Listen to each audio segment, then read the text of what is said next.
Welcome to another edition of the EasyCare Paint Podcast. I'm your host, Dan Reed. And I'm Sean Henson. And we're here to thrill you and excite you for another 20 or 30 minutes. Yes, it's part two in our What's in the Can. What's in the Can, part two. So stay tuned. We're gonna do that. And we got to go to Highest True Value up in Walworth. The history in that store is just blew me away. Yeah. Fifth generation. They had a ledger from, was it 1898? 1890 something. Yeah, it was amazing. It's what a cool store. So stay tuned for that. We'll be talking next about binders, which is the second part of What's in the Can. So stay tuned.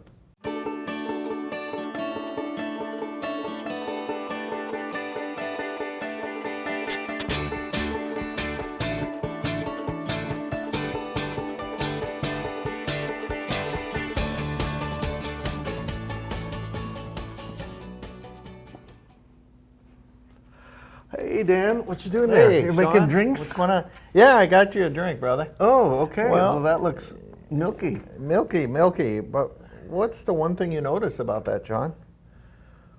Oh, well, when it goes up the sides, it then just slowly falls back down. Falls back down. It doesn't stick, does it? No, it doesn't stick. Well, you know why? This is titanium dioxide in a slurry form, meaning we add water to it. Oh, we talked about that last week. We talked or about last titanium last month, Last month.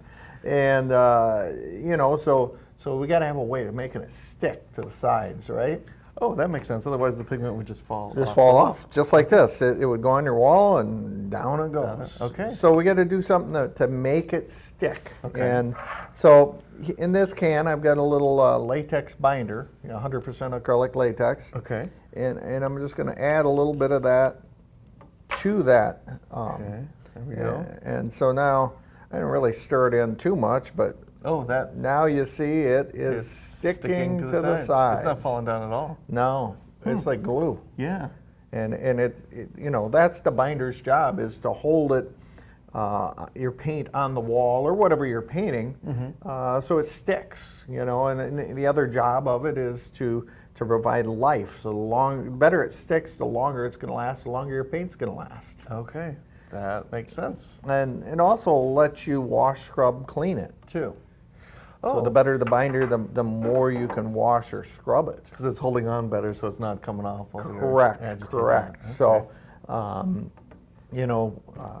we got some ways we can show you. Another binder I brought with today is this one, and you can kind of see, almost looks like honey. Yeah.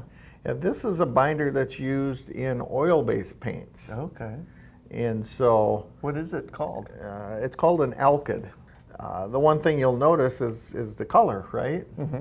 And oil-based paints, over time, they dry hard. They get harder and harder and more brittle. And I don't mean by just a month from now, but over time. Okay. And then a lot of times you'll see, like, if it's a white oil base, it'll start to yellow a little bit, and that's because the paint is kind of wanting to return to its natural state, which is this color, yellow. Okay. So it's just wanting to return to that. So then, why would you choose to use that? Well, if it's going to yellow over time. In certain applications, oil-based paints are the better choice. I love oil-based primers and anything bare wood, because they eke themselves in, they really soak in better, and they grab a hold better. And oil-based paints do that too. Okay. And then the yellowing, if it's a primer, that wouldn't matter, right? Yeah, nobody cares. Can you put latex over the top of the primer? My number one choice, put oil-based primer, latex top coat. Works the best. Cool. But, so that's kind of a couple of different ones, and there's many other ones. There's 100% acrylic, which is what I used here. Okay.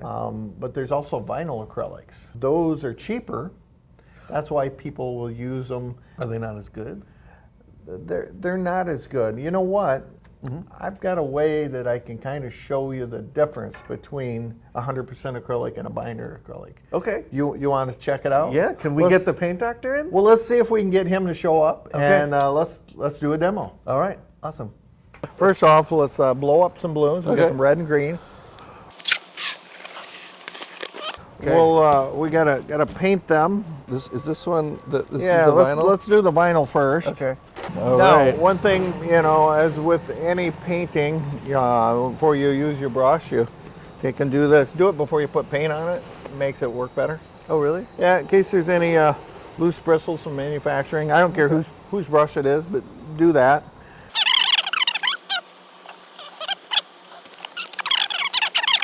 So let's try it. This is 100% acrylic. All righty.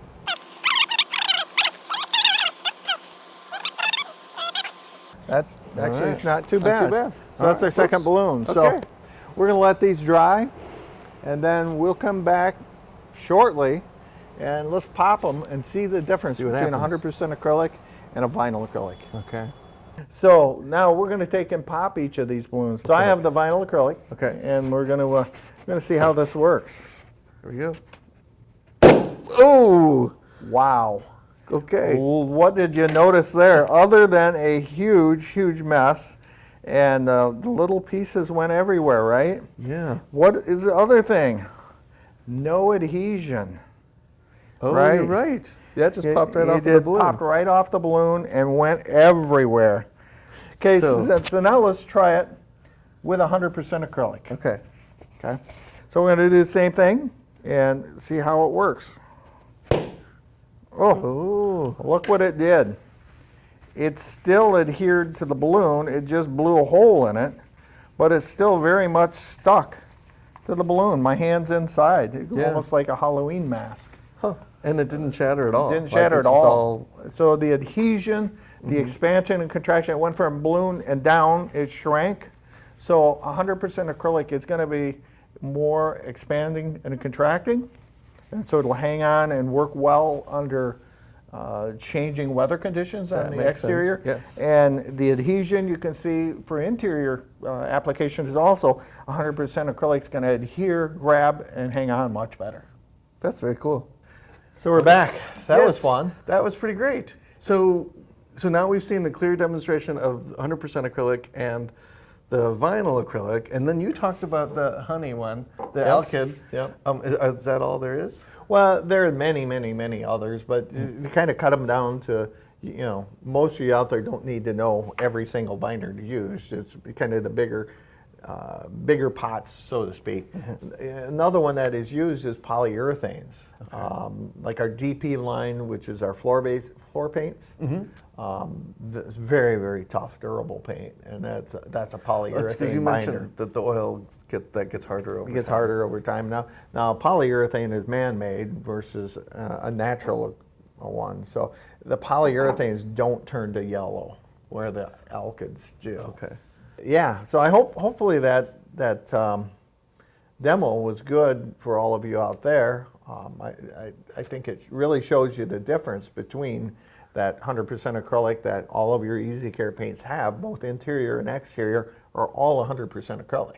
Oh, good. So we don't have to worry about. We don't got to worry about Okay. it. But there are competitors out there, and some of you carry some competitors that have their lower end product that's vinyl acrylic. So how do you know if it's a vinyl acrylic? Well, the best way to be sure is pull up their technical data sheet, or it's otherly known as a TDS sheet, and look at, it'll say, what the vehicle is. It'll say, either it'll say 100% acrylic, or it'll say maybe like a proprietary acrylic, which means that it's a oh, okay. vinyl acrylic, All right. because That's they can't code say for 100% acrylic if it's not, Yeah. And so you can do your own research, and I highly recommend that,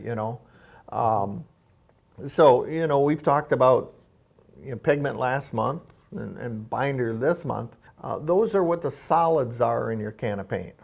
So when I paint my wall and it dries, guess what?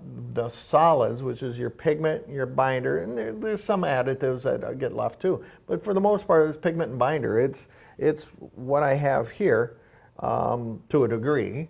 Okay.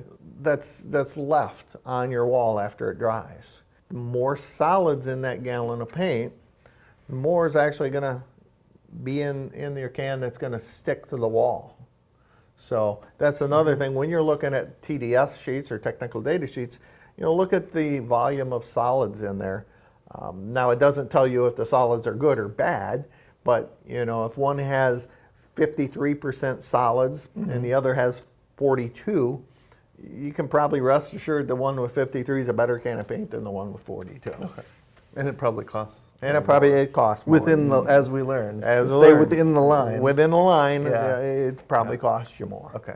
Next month we have your solvents and your additives, and we'll cover those and go visit another store too. Yes, let's do that.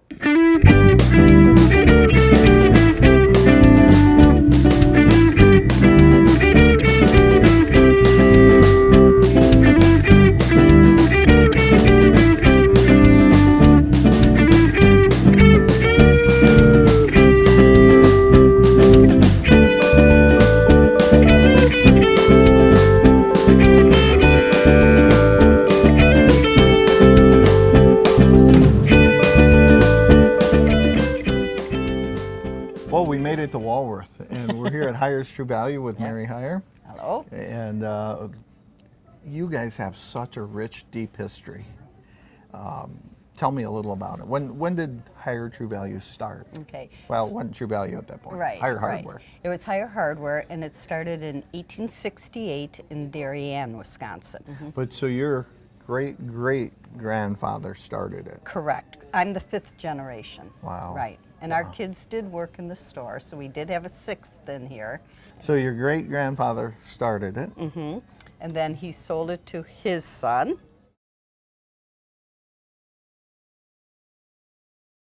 And then his son sold it to, actually would have been my great uncle. And he moved it from Darien to Walworth and had it in a downtown store, Okay. which was about 7,000 square feet, I think it Right. was, with two storefronts, 5 different basements that we worked out of, a warehouse. The wooden floor. A wooden floor, Wooden floor, yep, yep. nice. All the great the fun old stuff from the old days. Old Yep, stuff, yep. yep.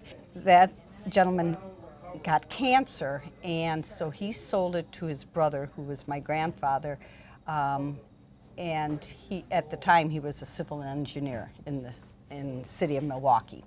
And they moved back out here because my grandfather was raised in Darien, Wisconsin. Okay. And then moved back out here. My dad came and joined him working in the store in the late 50s. We had a fire at our downtown store in 1970. And at that point, my grandfather was ready to retire, and my dad had to decide, do I want to stay in it or do I want to do Get out, something yeah. else? Yeah, it wasn't, it's not real profitable when you have those small town Right. storefronts and you have 4 kids and all of that. And after this fire we had, our accounts receivable was all laying out on our porch, drying, all of that, just that whole thought, the whole smell of everything. Right. All that smoke. Yes, all of that. But yet he decided to stay in. He was also a journeyman plumber, so he could have gone into the plumbing business or whatever else. But then in '83, they started, actually 82 they started the build, and then in '83 we finished opened it. up here. And we've been here since then. You had a cool story you told me earlier about John Cotter's wife. Oh, yeah. That came to the store and what you had to Yeah. do after the fire because your store was gone. Yeah, they had a place up here, just down the road here. And so they would shop our store and come in, and they heard about the fire, and we set up shop 2 doors down because the one side of our building had burned out, the other had smoke and water damage. And so we could order things, but we really didn't have a lot of room and shelves and everything. But we tried to keep business going as we could. And Mrs. Cotter came in one day and said she wanted a toaster, and we said, well, we're sorry, we don't have any in stock, we can't help you with that, you could go to the warehouse and get one. And she said, no, I want to give you the business. And so she special ordered a toaster, we got it for her on our order, and she was able to get it. That just goes back to saying how genuine John Cotter and his whole family were. Definitely, definitely. Always speak to you, always know you, that Right. kind of a thing. And it wasn't just us, I don't think, because of being in the area and knowing us. He truly was like that with all the dealers. I believe, you know? yep, Yeah. I agree. You know. You guys sell quite a bit of paint. We do. And you do well with EasyCare. We do. We have a really good following of EasyCare. We have, you can see, we'll have pallets of what we call pier paint because of Lake Geneva. There are so many piers there, and every year they're repainting repaint to them. make it look good. You Right. know, and it's hard, the sunlight, the water, hard. etc. on these docks. And so we sell a lot of the paint. Yeah. Wow. How much in a normal year? Now, the pier paint, I think we usually have at least one pallet, or if not two, of the 1 gallons, and then we also have a pallet of the 5 gallons too. That's or so. a lot. That's And we go through a lot of that paint. Yeah. 288 gallons and 25 fives. And that's strictly for the piers, nothing Piers, else wow. really. So Yeah. how did you end up getting that business? Because that's way thinking outside the box. Well, I think one, just from the customer base. The customers would come in and they're getting paint for their house or whatever. And so it just transitioned into the piers because I'm painting my pier. What can I use? And I don't want to use the HPX line. It's a very good line, but I'm just going to repaint it next year, and so to save costs or whatever. And that's how we got in on it. And then several of our customer base are the actual pier companies that put in the piers and the Okay. docks and that. So also through them. Yeah. Nice. So think outside the box. You can sell a whole bunch of, you know. And we've done the paint grants for Yep. several years now. So this year we just did, we did issue 3 grants. It happens our grade school in our community was one of the lowest in the state as far as funding. So you don't have funds. You just, certain things can't be done. So for them to get a paint grant of that's a 20 lot. gallons, and I just learned this year that you can actually apply for more than one grant for one facility if they're doing a big project. It really makes a difference in a budget for a school or a boys girls club, anything Right. that has a really tight budget. And it makes you feel good. Oh, as a yeah, store. yeah. And it ties you to it's great community. PR, and That's it does great tie PR. to the community. Yeah, Yeah. yeah. So. And I know you carry the new Limitless. Yes, How yeah. has that been going? Good, good. We've people have been real happy with it, and you know that has worked out real well. And again, that's one that you start to sell them to them, and then they come back for it. Once they try it. Once they try it, it's yeah, exactly. And thinking of, you know, all your years of working here and all that, got any fun, interesting stories? We have a customer that builds tanks for semis, and they use 2-inch pipe caps on it, and they would come in and buy 200 at a time. So Wow. you'd carry never sell one. 200, yeah. You'd have one in your store normally, and you might keep that for a couple years. Yeah, exactly. And so so probably maybe 2 to 4 times a year they'll come in and get anywhere from 150 to 200 some of these caps. So Which is up to 800 a year. yeah, it's just a very unusual I don't know that thing. there's ever a store that'll sell 800 of those in a year. I know, it is just so unusual. So you know, True Value, the buyer listened to us. We explained that what was happening is we were then trying to get it out of different warehouses, and so now they carry it in the Harvard warehouse for Wow, us. and they carry enough that. Well, I appreciate, like I said, you taking the time, sharing the history, getting to see the store. If you ever get up near Walworth, make sure you stop in and see the store. It's a beautiful store, great people, and I think you'll enjoy it. Well, thank you for the spotlight. We You bet. appreciate it. Thank Thank you.